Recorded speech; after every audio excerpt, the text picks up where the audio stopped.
amigos de Objetividad Cero, conversaciones sin filtro. Faltan 3 minutos. Se suponía que íbamos a empezar a las 6 en punto, pero bueno, vamos a empezar un poquito antes, esperar que ustedes se vayan conectando. Producción nos va contando, producción está emocionado. Tú sabes que en los últimos programas producción está coleado, está emocionado, o sea, no me de ello. Pero bueno, muchachos, esto no es para tú, está de fan. Richard Páez, nada más y nada menos, es director de la Vinotinto. Médico de profesión, pero además pues un hombre con mucha sapiencia del fútbol.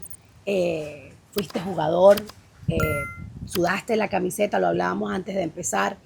Y bueno, definitivamente teníamos que hablar en este espacio. De hecho, generalmente hay un episodio que sale todos los viernes y hoy yo decidí, o sea, tuve la bendición, gracias a Grossi, de tenerte aquí. Y profe, para mí es un honor, pero además es sumamente importante en este momento que está atravesando nuestra selección. ¿Qué pasó en Maturín? ¿Qué pasó en Maturín el martes frente a Colombia? Era un momento histórico, lo estuvimos esperando por tanto tiempo. ¿Qué pasó? Gracias, Eliana, por esta conversación que vamos a tener en un momento que es necesario porque hay que levantar el ánimo, hay que Estamos cambiar golpeados. una vez más ese estado de debacle moral, de decepción de un equipo que estaba a punto de conseguir una etapa que no habíamos vivido y que estuvimos en esos 90 minutos de conseguir o de sostener lo que ya teníamos, que era el repechaje mundialista. ¿Qué pasó? El fútbol no perdona. El fútbol no perdona porque el fútbol es un deporte de 11 contra 11. Y cuando uno dice que es un deporte, no es quizás lo esencial, lo básico, es que hay que saberlo jugar. Y cuando digo saberlo jugar, no es solamente con emoción, con pasión, no es No solamente con solamente con fe. personalidad, con fe, sino que la fe es necesaria, la determinación, el carácter, la personalidad es necesaria como aliado, como escudo, como accesorio importante, pero lo esencial es saber jugar al fútbol. ¿Usted cree que jugó en contra esa presión histórica que pesaba sobre los jugadores? ¿Crees que fue un error más de tecnicismo del técnico de Fernando Bocha Batista, que todo mal? Después hablaré sobre esa penosa despedida en la que ni siquiera le dio la cara a la prensa y yo como, bueno, periodista creo que es terrible. Pero además de la Federación Venezolana de Fútbol, fue un conjunto de cosas. No, cuando uno tiene victoria es corresponsabilidad de todo, pero todo el mundo dice que son los jugadores. Cuando uno tiene derrota, todo el mundo dice que son los entrenadores. Es de El todo, técnico. pero es integrar la derrota, porque entre todos, tú sabes que para jugar al fútbol hay que trabajar como un equipo. No puede ser un grupo de jugadores que quieren desarrollar un estilo de juego y ellos lo van a hacer lo que quieran. No.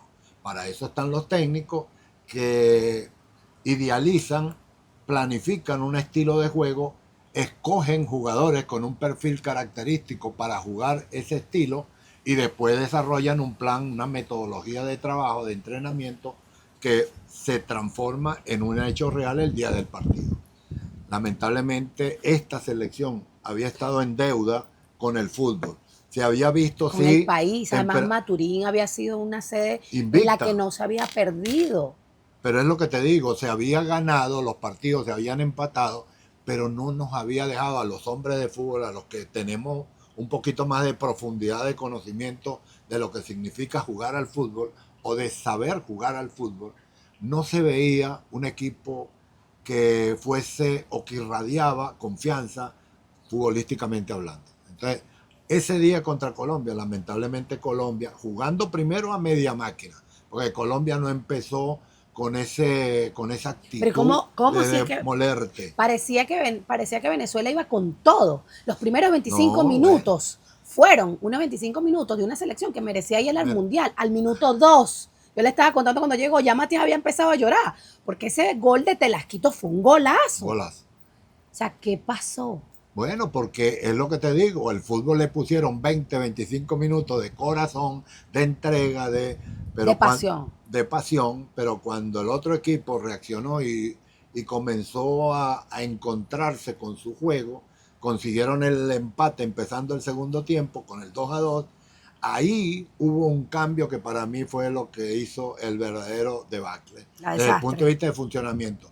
Cuando entró los dos cambios, el cambio que hizo doble, de entrar a Kevin Kelsey para colocar tres delanteros juntos, estaba Kevin Kelsey, estaba Salomón Rondón y José Martínez, Martínez. Y los tres allá arriba y colocaron a Murillo de lateral derecho. No fue la plantilla esperada. Todos se equivocaron. Todos, hasta nosotros que estamos como espectadores, nos equivocamos. Okay. Tenemos que tener la corresponsabilidad de entender. Ser autocríticos, porque si no, nunca. O sea, pareciera que nuestro fútbol no tiene la suficiente. O sea, que nuestros muchachos no se exigen lo suficiente. Así fue lo que quedó después de ese partido. Quedó una decepción tan grande. Y esos muchachos están golpeados. O sea. Pero la decepción es esa, que un país piensa que no podemos hacer futbolistas, que no tenemos entrenadores, que nuestros dirigentes no sirven para desarrollar fútbol. Esa fue la sensación, imagen, claro. La reputación con la que quedamos fue esa. Y eso no se puede aceptar, y menos yo, que mostramos cuando en nuestra época que sí se puede jugar de otra manera, que sí se puede jugar de una manera asociativa, que nuestros jugadores con ese planteamiento y trabajándolo y capacitándose pueden desarrollar un fútbol que gane partido no solamente con la emoción, no solamente con el carácter, porque eso es fundamental. ¿Hubiese salido con esa misma plantilla? ¿Qué salió? No, ahí sí ya no me meto. Yo no me meto a esa profundidad. Bueno, profe, este programa es sin filtro. No, pero el filtro es el respeto, la ética, claro, de considerar que el profesor Fernando Batista la pensó, la planificó y quiso jugar y ganar de esa manera. Tú le dijiste yo te escuché en unas horas antes que dijiste, antes del partido, Fernando, hazlo como sea, o sea, a esta altura, o sea. Yo nunca había creído que iba a llegar a eso. Ten la seguridad, ¿cómo será? Me rendí. O sea, yo dije, no, me rindo, no importa. No importa cómo lo gane, gana como sea. A mí lo que me interesaba era ganar. Claro. Porque llegué a ese extremo de ser un técnico que nunca se me había salido esa expresión. Yo la vi y me dio risa. Entonces yo dije, pero bueno, ahorita no me importa. Hay que ganar como sea porque la reputación hubiese sido otra. Claro. Todo lo contrario. Es que mira, yo creo que definitivamente, aunque hubiésemos ganado, vamos al repechaje y perdemos en el repechaje, era otra la sensación. Claro, pero había la sensación invisible ahí como que ir al repechaje ya era la pasada del mundial. O sea, es una cosa que te iba a ayudar inicialmente. Claro, emocionalmente. O sea, el lograr ese momento de conseguir un repechaje es lograr algo que antes no habíamos logrado. Okay. Y hoy estuviésemos hablando de que Fernando Batista es un excelente técnico que hizo lo mejor para nuestra selección nacional de Venezuela y que nos colocó, no importa el estilo, pero nos colocó donde no habíamos llegado. Pero también ese partido significó la antítesis de esta evaluación cuando decimos hoy hubo una lamentable forma de jugar que no pudimos ganarle a Colombia y que era el partido para ganar. Entonces, ¿qué pensar? Que ahora que el contexto ha cambiado, porque ya no está Fernando Batista. Fernando, sí se fue. Y va a venir ahora esto que está pasando, la oleada de nombres del mundo, todo el mundo tratando de meter pistas, meter representantes, cantidad de nombres que empiezan a aparecer. Y ese no es el debate, todavía no han entendido, porque creen que es una cuestión de un nombre y listo, no es eso. Que si debe ser nacional, que si debe ser internacional, que si debe ser alguien que en verdad le duela la camiseta. Lo que tienen es que entender que lo primero es que la federación, que son los primeros responsables por la jerarquía, porque son ellos los que colocan al seleccionador, ellos son los responsables. Ahora te voy a decir yo, no quiero yo por respeto hablar de la federación, porque pareciera que se han dedicado a, después de trabajar tantos años rajuñando con las uñas, como usted me lo describía al principio cuando estábamos hablando fuera de cámara, pareciera que ahora se ha vuelto más un negocio el fútbol en Venezuela y no ese trabajo que hay allí para lograr establecernos y ganarnos el respeto que se ha construido, y de allí vamos a ir ahora. Usted entró en el 2001, de 2001 a 2007. Siete. Y cambió esa imagen de la cenicienta del fútbol que tenía Venezuela. ¿Cuáles son los cambios que se hicieron y cuáles son los errores estructurales que teníamos y que se siguen cometiendo hoy en día para que sigamos de esta manera frente al mundo? Todo se resume en cuando yo tomo la selección nacional, faltaban 8 jornadas nada más para las eliminatorias, para finalizar. En 2001, cuando 2001, usted agarró el equipo. En el 2001, pero faltaban esos últimos 8 partidos para finalizar las eliminatorias del 2002 Corea y Japón. Okay. Entonces cuando entro, Venezuela está de último lugar, donde siempre había estado, siempre había sido, por eso es que nos decían la cenicienta, siempre último. Es que además nunca habíamos, creo que habíamos 3 ganado partidos 3 en 35 años. Entonces, con esa lápida, con esa carga, asumo siendo técnico de la selección nacional, con esa necesidad de cambiar de una manera rápida, porque fueron 8 partidos, que eran los Pero que fue faltaban. como una prueba. Fue como una quemazón. Como a quemarropa, Como a matar. tirarte a quemar. Pero usted venía de ser mediocampista. Claro, pero yo lo que pasa es que venía de Estudiantes de Mérida como seleccionador de estudiantes o técnico de Estudiantes de Mérida, que habíamos quedado quinto en la Copa Libertadores de ese año 1999, y por primera vez un equipo venezolano que había pasado el formato de eliminar a uno de los equipos mexicanos, pudimos llegar a Copa Libertadores y quedamos quinto de América.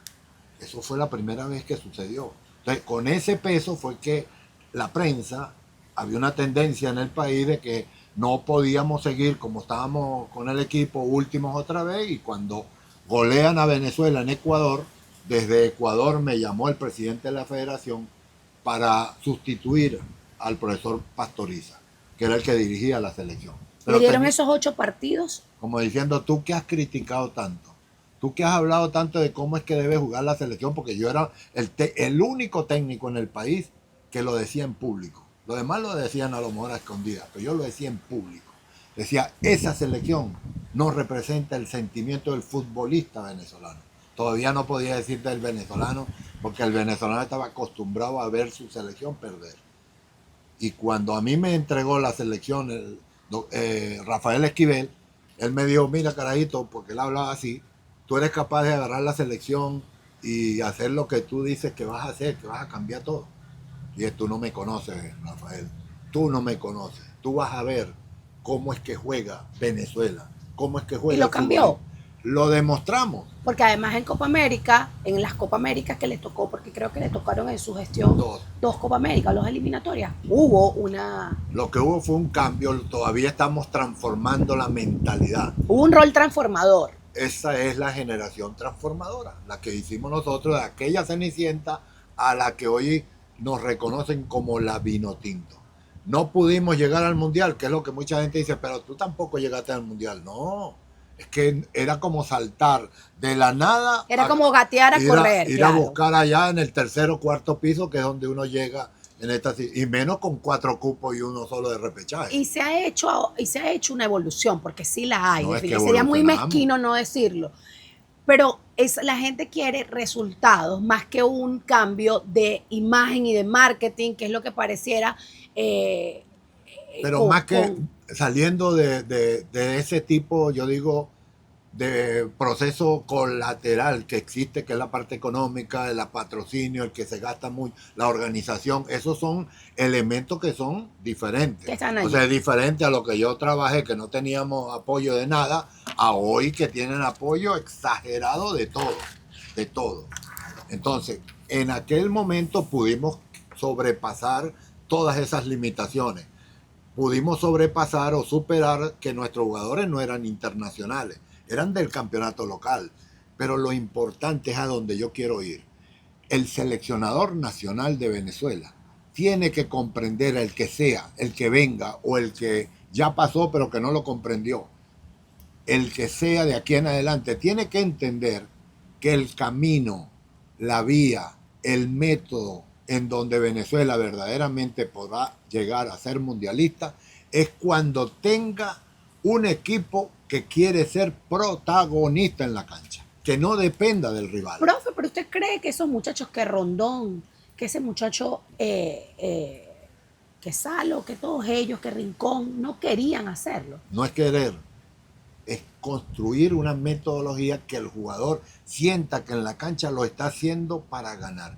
Si tú eres centrodelantero y tienes que estar presionando al volante 8 y perseguirlo en zona defensiva, porque esa es lo que se ha hablado para marcar, para presionar, él está perdiendo su mayor virtud, que es hacer goles cerca del área y que venga una generación de juego que provoque, que genere una variedad de opciones de gol.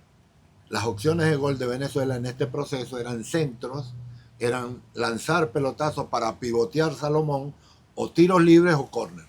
Jugadas construidas de generación de juego, de 2 o 3, 4 vimos de los que hizo. Pero son generación de momentos. Pero es eso, porque no hay una consistencia. Jugar contra Argentina como jugaron el anterior partido, el juego anterior, de visitante, anterior. esa es la demostración de lo que yo hablo de jugar como equipo chico o jugar con una mentalidad que no explota todo el potencial que tiene en la mente, en su corazón, en su voluntad testicular que tienen los jugadores de Venezuela. Porque cuando fuimos allá a Argentina y vimos un planteamiento 5-3-2, metidos bien programados para defender nada más, que no goleamos, no disparamos una sola vez. Solo chute al arco. Es que no creo que hubo un solo chute. No, yo creo que no. Creo no que ese día hubo dijeron un solo chute. que no y a hubo pesar disparo al arco. No, y el mejor jugador de la selección de Venezuela fue Rafael Romo, el arquero. Volvimos a la época. Mi cariño para Romo. Mi cariño, mi reconocimiento. No, es que hubo jugadores, por favor. Ellos van a poner toda su intención. Pero el circuito que hay que conformar, porque es una conexión entre el entrenador con su mensaje y el trabajo de los jugadores para construir al final en la cancha el escenario de lo que hemos trabajado. Porque eso es lo que a uno le duele.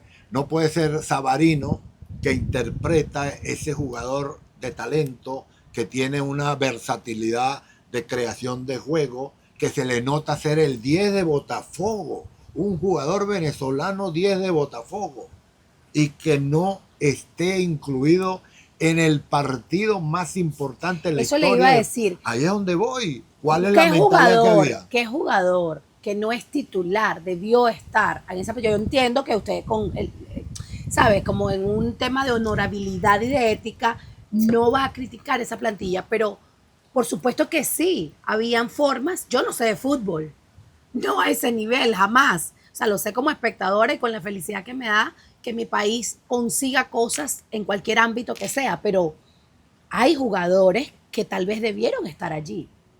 Savarino es uno de ellos. No, es que ahí uno, ya después, el día lunes, como dice la crítica. En la resaca, sí, ya pero que. Criticar ya después, ya no es la idea. Lo que hay es que criticar el estilo que se planteó. En manera de ver qué va a pasar en el 2030, porque ya la gente y la mirada tiene que estar puesta en si algún día vamos a ir. Pero ahí es donde voy. Si seguimos buscando entrenadores que tengan el pensamiento de la cultura, la lógica, porque yo entiendo completamente que un técnico viendo a Colombia o viendo a Argentina, porque fue más a Argentina, y ellos tienen estos jugadores, el técnico de Venezuela mira, no, este tiene un nivel superior. Yo como me veo inferior, yo voy a plantear un equipo echado todo para atrás. Esa es la lógica. Richard Páez fue contra esa lógica. Y Richard Páez así fue como le ganamos a Uruguay 3-0 en Montevideo. Como le ganamos a Colombia 1-0 allá en Barranquilla. Como le ganamos a Chile 2-0 en Santiago, sin hablar los partidos de local. Pero que siempre el jugador venezolano en esa época se sintió protagonista. Y cuando yo digo Salomón no va a ser protagonista para jugar contra Argentina. Argentina es el campeón del mundo. Yo me considero que soy con el nivel para jugar con ese campeón del mundo, con todo el respeto. Eso no es solamente bla, bla, bla. Por eso es que hay que hacer un trabajo que tenga una coherencia con ese planteamiento en la cancha. O sea, debió haber estado Salomón en ese partido. No, él estuvo, pero no estuvo. Por eso digo, debió haber estado presente porque él jugó. Jugó, pero no estuvo. pero no jugó No a se vio, matar. no O sea, se vio. no brilló y no es que no Porque el quisiera. planteamiento era esperar, aguantar. ¿Entiendes? Esto es una cuestión de que tú sabes bailar merengue, sabes bailar salsa, pero si yo te pongo en el momento que tú sabes, pues te pongo tango, papá, bailar tango. No, que es como la salsa. No, no es como la salsa. La salsa se baila de una manera y el tango de otra. Eso es lo que pasó. Hubo un cortocircuito que el En el jugador juego que ellos plantearon. no tuvo expresión de todo su potencial. Cuando nosotros jugamos, preguntarle a mis jugadores, ojalá ellos pudieran responder por mí, cómo se sentía Leopoldo Jiménez, cómo se sentía el Pájaro Vera, cómo se sentía Pacheco Vallenilla, José Manuel Rey, Juan Arango, Ricardo David, Gabriel, cuando estaba metido en el juego, iban a jugar contra un rival. Cuando iban con una confianza.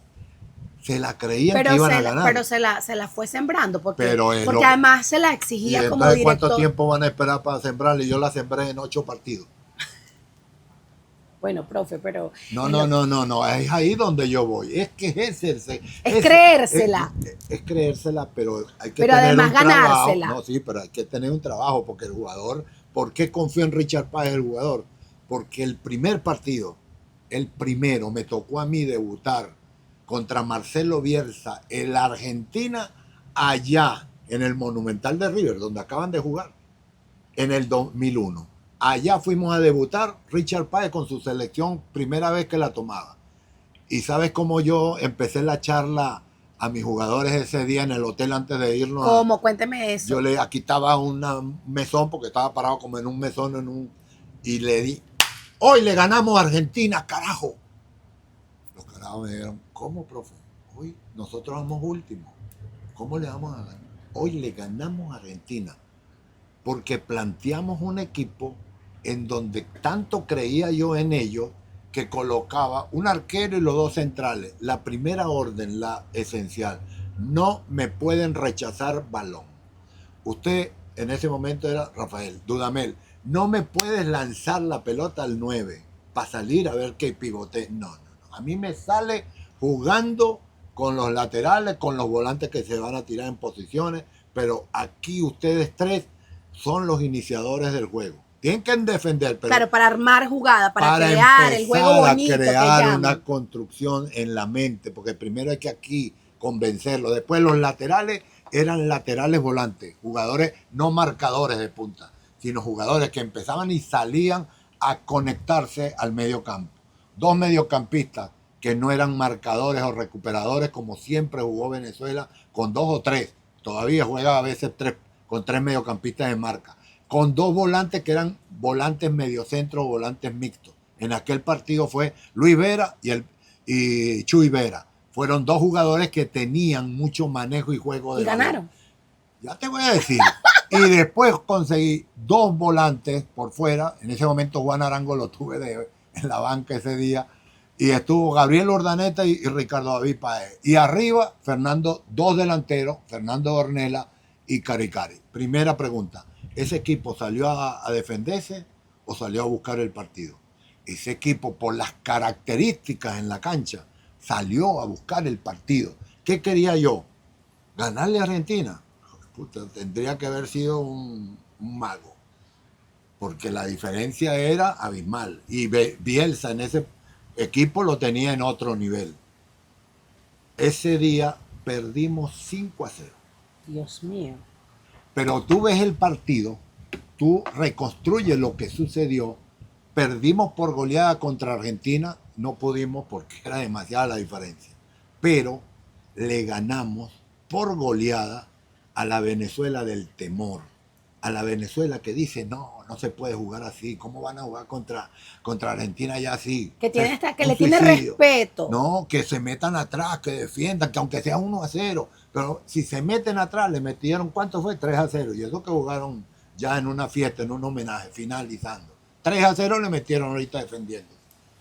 Yo puse a mis jugadores, porque era lo que me interesaba, era mi primer partido, era mostrarles a ellos que yo les tenía confianza, y ahí es donde ellos dicen, este tipo tiene confianza en mí. Me puso a jugar de frente, tú a tú, con esa bestias de jugadores que tenía Argentina. Cuando salimos de eso, salimos más bien, fíjate la diferencia, salimos con una seguridad de que eso iba a crecer. Cuando empezamos a ganar 3 partidos más, le empatamos a Colombia, 2-2 en casa. Después empezamos a ganar a Uruguay 2-0. A Chile en Santiago de Chile, en un frío invernal que hace en Santiago, 2-0. Y después regresamos a San Cristóbal y ganamos 3-0 a Perú y 3-1 a Paraguay. ¿Cómo la ves tú a ese que fue goleado? Porque el jugador... Claro, es como que crece la autoestima, se la cree. Y mentalmente, pues... Y empezamos a trabajar con un psicólogo, Carlos Saúl Rodríguez, que nos inyectó confianza, seguridad, sencillamente demostrando que esto que estábamos haciendo, que parecía algo extraordinario, porque lo era, porque nunca lo habíamos hecho, y porque lo habíamos hecho jugando al fútbol hacia adelante y consiguiendo más goles que el rival y no 1-2, o como hacíamos después, que se hace un golito a defender ese gol. No, que eso fue lo que nos pasó también ahorita. Que hacemos el 2-1 y el equipo se replegó y empezamos, yo lo dije el día ese, porque actué como comentarista con Fernando Petrocelli, en donde empezaron a lanzar la pelota los centrales, los laterales, cuando íbamos 2-1, en el minuto 25, y el arquero empezó a buscar allá Salomón y ay, papá, volvimos a lo mismo.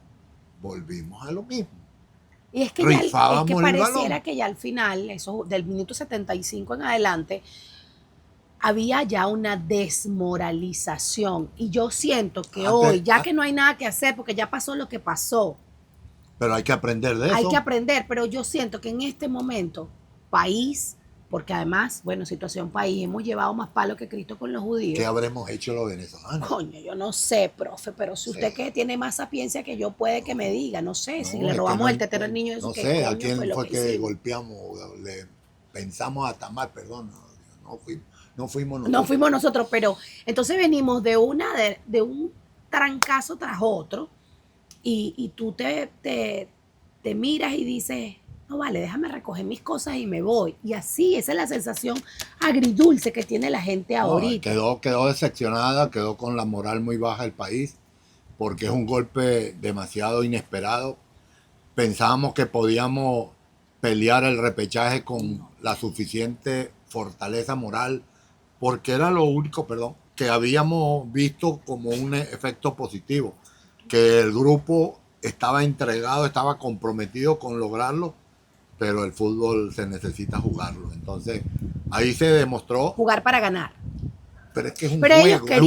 Ellos querían ganar. O sea, nadie quería más que esa oncena, que esos muchachos, que eran sus últimos partidos, la mayoría. Y entonces, ¿por qué esos jugadores que están a 2 metros, a 3 metros, a 5 metros, es como se juega colectivo, pero que cuando agarra la pelota, suponte un mediocampista de salida, el Brujo Martínez en ese momento, Telasco, y encuentra a Soteldo por allá a 15, 20 metros, al otro lado por allá a Eduardo Bello, y allá arriba los 2 centros delanteros que jugaron Joseph con quién combina. Es que todo eso es un plan que tiene que desarrollarse a través de un trabajo que es societario, que es construir equipo colectivo asociativo.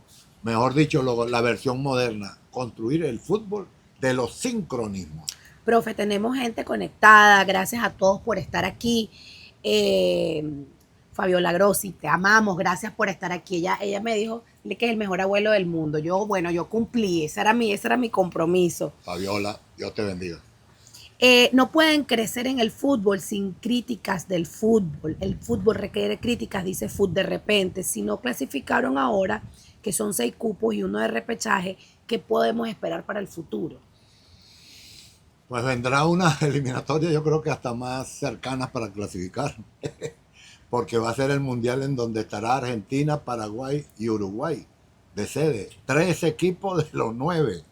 O sea que van a quedar 6 equipos compitiendo y aparentemente, por lo que he escuchado, es que los 5 van a clasificar directo, 5, y 1 solo va a ir a repechaje. O sea que todos los que compitan en algún momento llegan a una de las aspiraciones. Yo estoy bravísima con Brasil. ¿Cómo es que vas a salir a jugar 4.000 metros O de sea, llano. no, bueno, pero es que yo Esa no es la entiendo, explicación. No, la única porque explicación. ahora salieron con que van, yo no sé mucho de eso, pero ya te digo, me estuve chuleteando, me estuve leyendo, me tiene leyendo, tengo 48 horas leyendo como una loca. Ahora salieron con que van a jugar en el Cusco también, en Perú, y entonces obviamente esas selecciones van a aprovechar El esos pico del águila espacios. no tendremos que Bueno, de vaina nos van a terminar poniendo a hacer entrenamiento allá en el en Pico Mucuchíe. Bolívar, allá por allá en Mucuchíe, con Toy Frailejones. Joseph nos dice muchos errores del director técnico y jugadores que se rindieron.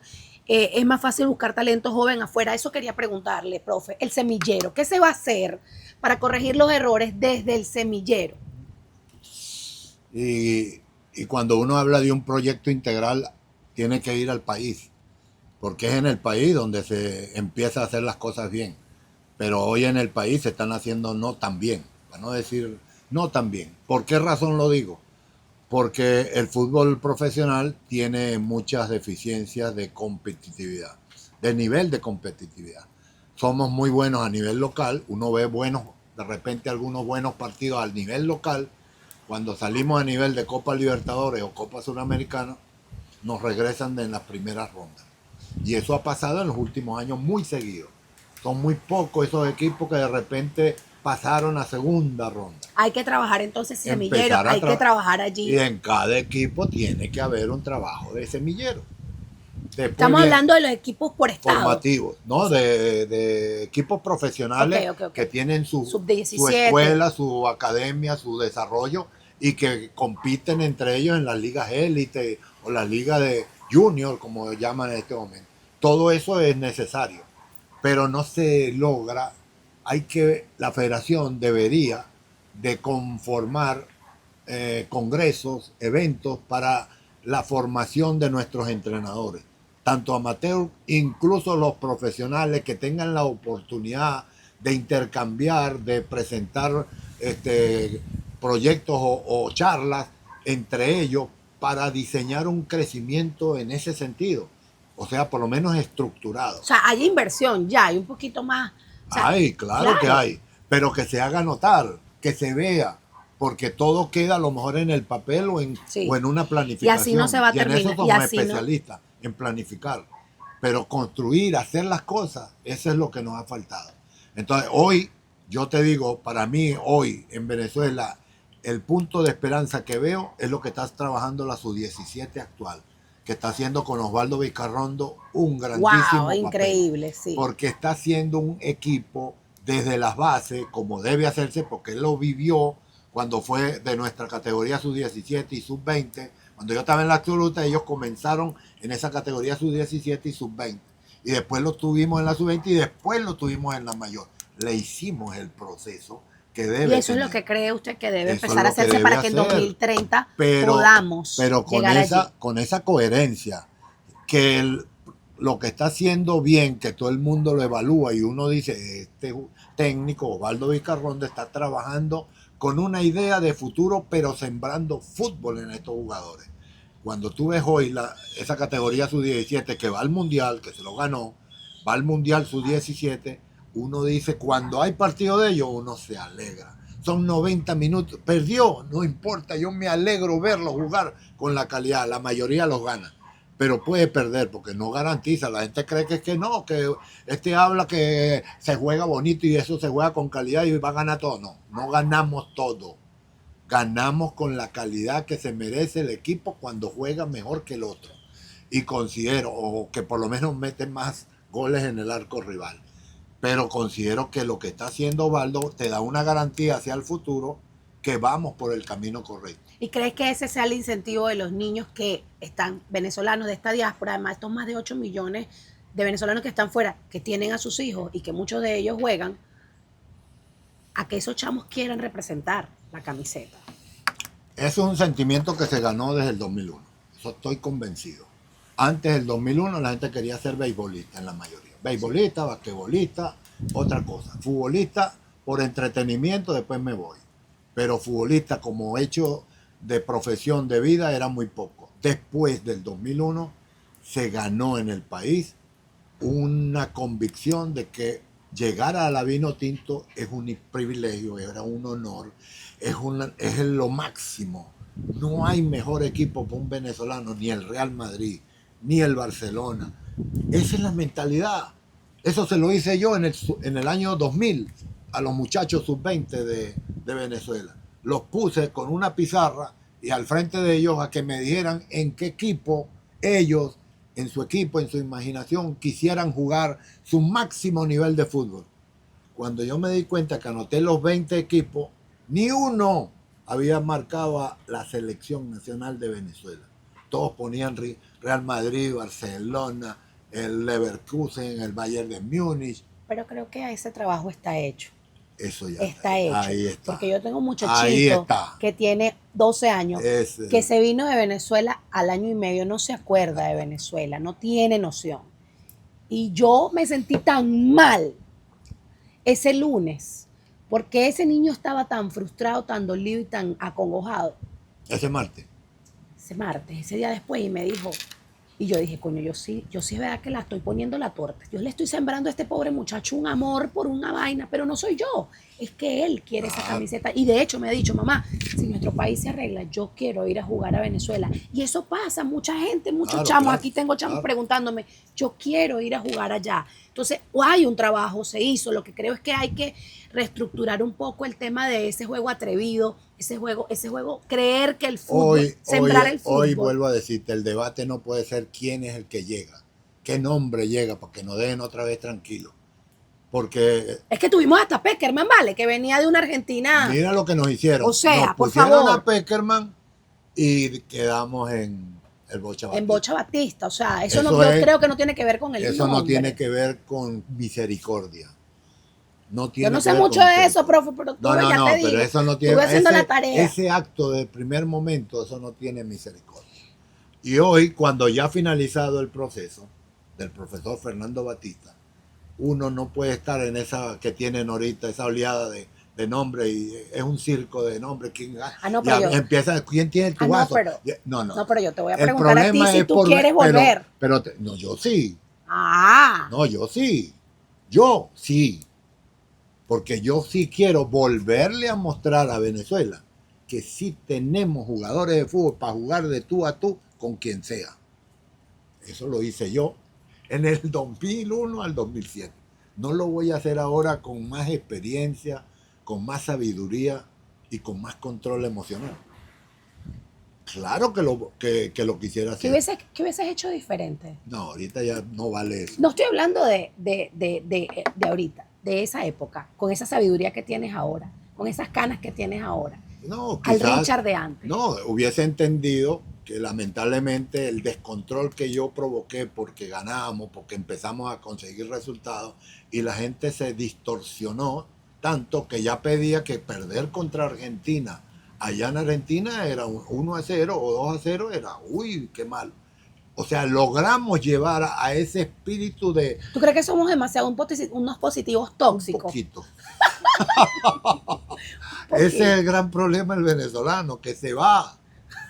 Se nos fuimos de la fiesta. Nada, vamos. Yo me voy de la fiesta. Yo soy culpable. No, si yo soy venezolana. Culpable. Yo me voy de la fiesta. Y yo, por favor, chicos. A mí yo estaba conectada allá a Colombia. A mí no me importa. Agárrense la arepa. Me vale madre. Nosotros vamos a ganar hoy. O sea, yo estaba como loca. Pero es así que no se debe, por lo menos, ir a jugar. Hay que convertir esa pasión, transformarla en un juego que sea coherente. Y entonces el verdadero debate que hay que cumplir hoy, ¿cuál es la identidad que le conviene a Venezuela para jugar con la selección? Ese es el verdadero debate. Profe, usted estaba dándome una anécdota que me encantó. Yo decía, ay, coño, la quemamos antes de empezar el programa. Que tenía que ver con los muchachos. ¿Cuál es su anécdota? Bueno, en el esa de Montevideo es una de las anécdotas más bellas, yo creo, que quedó en la historia del fútbol venezolano. El centenariazo, ¿es que le llaman? El centenariazo. Pero yo creo que usted enseñó a los muchachos a amar la camiseta. Él me decía, Leana, que le estaba contando a la Matías, yo les preguntaba a los muchachos cómo se ponían la camiseta. ¿Por qué, profe? Porque yo dirigí primero que la absoluta, dirigí la sub-20, y llegó un momento en un entrenamiento que yo veía que la mentalidad de colocarse la camiseta nacional en ese momento 2000 no tenía esa trascendencia que hoy tiene, y que lamentablemente era un resultado de ir a un equipo que estaba acostumbrado a perder y que iba a los compromisos simplemente a ser un participante. Íbamos a un campeonato suramericano juvenil y la preparación que tuve con ellos, en aquel momento sin muchas posibilidades de partidos previos, pero fuimos de esa manera creciendo. Y en un momento de una charla los tenía los 20 jugadores así. ¿Quiénes estaban allí? Nómbrame algunos. Estaban en esa época Osvaldo Vizcarrondo, estaba Giancarlo Maldonado, estaba Andrés Rouga, estaba...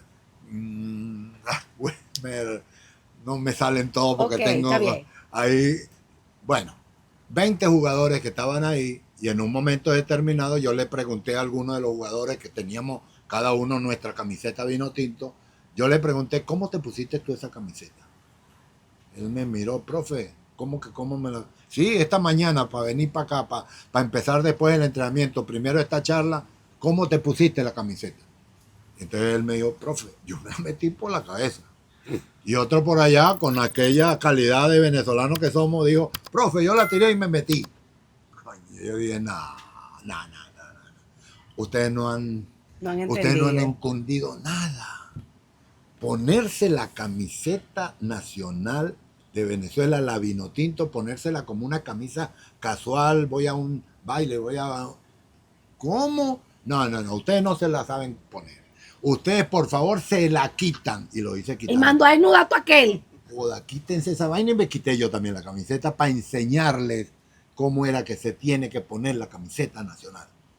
Entonces, cuando yo me llegué y me coloco la camiseta, yo todavía siento esa vaina. Uno hace por acá y... Claro, esta armadura, te estás poniendo tu arma. Tienes que sentirlo. Es tu símbolo, es tu representación. Es tu armadura. Es tu país. O sea, cuando uno se pone la camiseta Vinotinto, le decía a los muchachos, uno no se la pone solo. No te la pones solamente tú. Te la estás poniendo por tu papá, por tu mamá, por tu hermano, por tu amigo. Y esos carajos, coño, no puedes poner. Incluso te la estás poniendo por los que no han nacido, por tus nietos que después vas a tener. Por ellos te la estás poniendo hoy. Por esa ilusión. Y ese trabajo cuando se la volvieron a poner, cuando yo llegué a la mayor, quise hacer el mismo trámite y le dije, ¿cómo te pusiste la camiseta?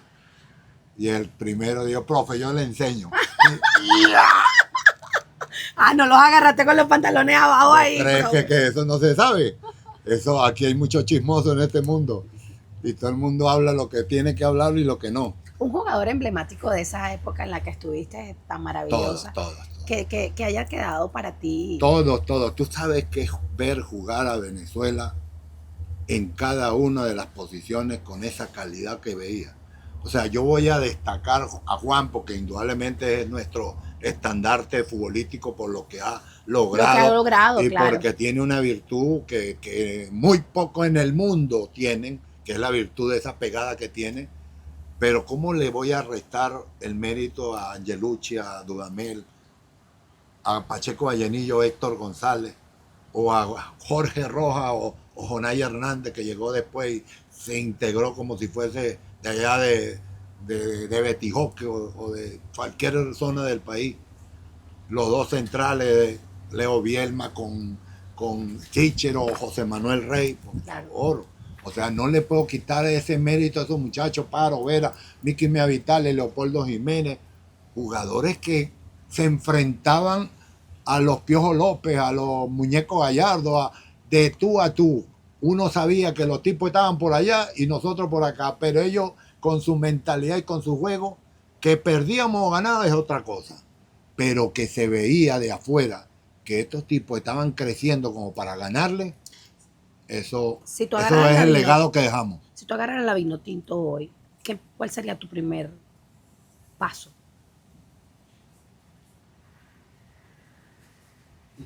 ¿Cuál es mi primer paso en la vida? Bueno, yo te estoy preguntando, a ver si, no sé, si lo has pensado, si te lo has planteado. O sea, te vi con una convicción increíble. Sí, yo quiero. No, yo quiero. Yo quiero y yo soy capaz. ¿Qué sería lo primero que tú harías? Utilizar una palabra que es mágica, confianza. La confianza se gana es con trabajo, con conectividad, que la persona siente, este tipo no no me está hablando por hablar tontería. Yo lo digo así porque yo tengo la forma, mi metodología, que cuando comienzo me voy reuniendo uno por uno con ellos o por zonas, con los dos arqueros que tengo en la selección, con los dos laterales derechos. Cada uno le pongo una competencia para que sepan que son entre ellos donde vamos a hacer el equipo y que entiendan claramente que llegó un técnico irreverente que los va a retar día a día y los va a desafiar a ser jugadores de nivel internacional.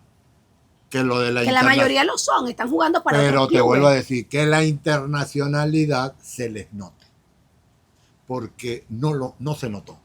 O sea, la diferencia de aquel equipo doméstico que teníamos, y esta diferencia no es en puntos o en resultados, sino verlo en la cancha con esa dimensión de jugar, con esa personalidad que se siente confiado, que Yángel Herrera está en el Girona, está en el mundo del fútbol, primer mundo del fútbol, y uno no lo notó en la selección.